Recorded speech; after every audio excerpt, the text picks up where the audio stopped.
একলগে খাও নাকি?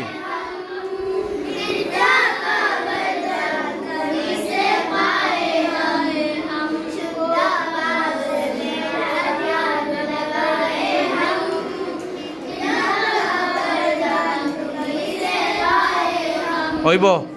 তোমরা হিন্দি আছে নি? তোমরা হিন্দি সাবজেক্ট আছে নি? এরপরে দেখো তোমরা হিন্দি শিকা হয়ে যান না নি? হ্যাঁ, এখন ওগু লেখিয়া বাংলাতে পইলা লেখিয়া দিবা আমারে মুখস্থ। এরপরে আবার হিন্দি কিলা লেখন আমি তোমরা শিখাইমু, বুঝছো নি? অক্ষর শিখাইমু।